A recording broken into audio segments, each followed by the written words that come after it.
નમસ્કાર. અંગ્રેજીમાં અમુક શબ્દો એવા હોય છે નહીં જે સાંભળવામાં સરખા લાગે પણ અર્થ સાવ જુદો હોય અને એ આપણને કન્ફ્યુઝ કરી દે છે. તો આજે ચાલો એવા જ કેટલાક શબ્દોની ગૂંચવણ ઉકેલીએ અને એને એકદમ સરળ બનાવી દઈએ.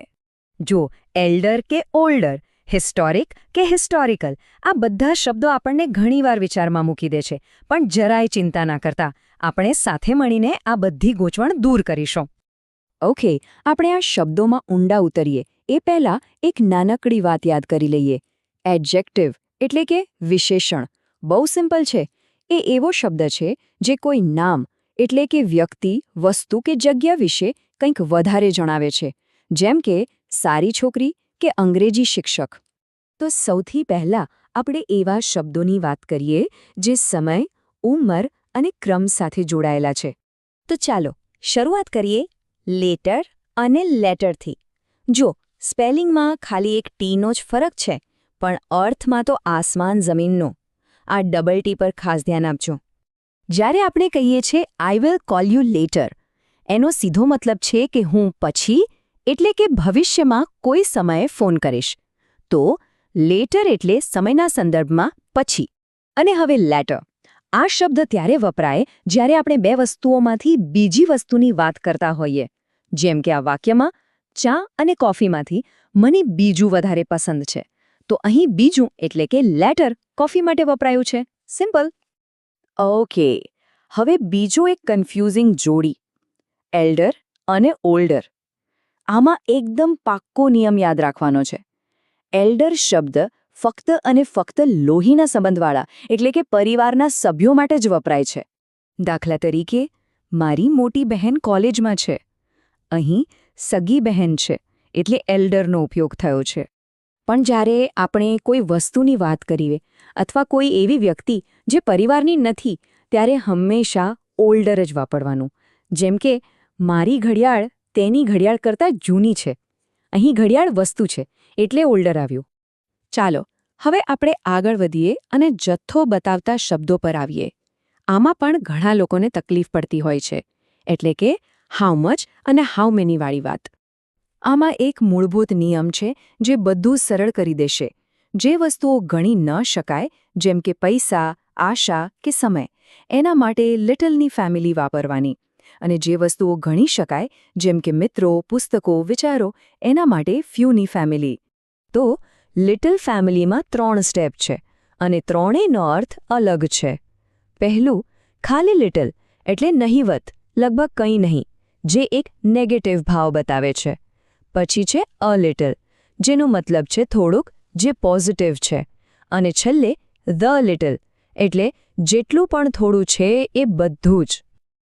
અને બસ આ જ લોજિક ફ્યુ ફેમિલીને પણ લાગુ પડે છે, પણ એ ગણી શકાય એવી વસ્તુઓ માટે. તો ફ્યુ એટલે નહીવત, લગભગ કોઈ નહીં. અ ફ્યુ એટલે થોડાક, જે એક પોઝિટિવ સંખ્યા છે.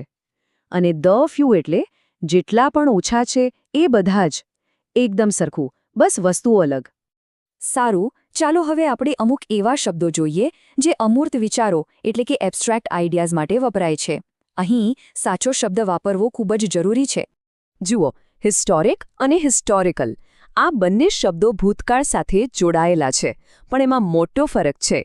હિસ્ટોરિક એટલે ઇતિહાસમાં ખૂબ જ મહત્વપૂર્ણ કે નોંધપાત્ર ઘટના, જ્યારે હિસ્ટોરિકલ એટલે ભૂતકાળને લગતી કોઈ પણ વસ્તુ. યાદ રાખજો, ભૂતકાળની દરેક વસ્તુ હિસ્ટોરિકલ હોય છે, પણ દરેક હિસ્ટોરિકલ વસ્તુ હિસ્ટોરિક નથી હોતી. જેમ કે કોઈ એવો નિર્ણય જેણે દેશ બદલી નાખ્યો, એ હિસ્ટોરિક નિર્ણય કહેવાય, કારણ કે એણે ઇતિહાસ રચ્યો. એ એક સીમાચિહ્નરૂપ ઘટના છે. બીજી બાજુ, જ્યારે કોઈ કહે કે તેને હિસ્ટોરિકલ નોવેલ્સ વાંચવા ગમે છે, તો એનો મતલબ છે કે એવી નવલકથાઓ જે ભૂતકાળમાં સેટ થયેલી હોય. એ નવલકથાઓ પોતે ઇતિહાસ નથી બનાવતી, પણ ઇતિહાસની પૃષ્ઠભૂમિ પર આધારિત છે. ઓકે, હવે છે ઇકોનોમિક અને ઇકોનોમિકલ. ઇકોનોમિક એટલે દેશના અર્થતંત્રને લગતું, જેમ કે વ્યાપાર, ઉદ્યોગ, પૈસાની લેવડ-દેવડ. આ મોટી વાત છે.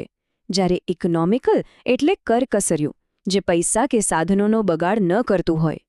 દાખલા તરીકે, સરકાર કોઈ નવી ઇકોનોમિક પોલિસી જાહેર કરે છે, તો આ નીતિ આખા દેશના અર્થતંત્ર એટલે કે ઇકોનોમી પર અસર કરશે. અને અહીં જુઓ, she is very economical with her money. આનો અર્થ છે કે તે પોતાના પૈસા કરકસરથી વાપરે છે. આ તેની વ્યક્તિગત આદત છે, દેશના અર્થતંત્ર સાથે એને કોઈ લેવા દેવા નથી. સારું, અત્યાર સુધી આપણે જે પણ સમજ્યા, ચાલો એને એક નાનકડા ટેસ્ટથી ચકાસી લઈએ. તૈયાર? ચાલો આ ખાલી જગ્યા પૂરો. ક્વેર people understand quantum mechanics completely. જરા વિચારો, અહીં વાક્ય શું કહેવા માંગે છે? કે ઘણા લોકો સમજે છે કે પછી ભાગ્યે જ કોઈ સમજે છે? અને સાચો જવાબ છે ફ્યુ. કેમ? કારણ કે ફ્યુનો અર્થ નકારાત્મક છે, એટલે કે લગભગ કોઈ નહીં. અને વાક્યનો ભાવ એ જ છે કે ક્વોન્ટમ મિકેનિક્સને પૂરી રીતે સમજનારા લોકો નહિવત છે. આ શબ્દો વચ્ચેનો ભેદ સમજવો એ ભાષા પર પકડ મજબૂત કરવા જેવું છે. હવે સવાલ એ છે કે આવા બીજા કયા શબ્દો છે જે તમને હંમેશા કન્ફ્યુઝ કરે છે? વિચારજો અને એના વિશે વધુ જાણવાનો પ્રયત્ન કરજો.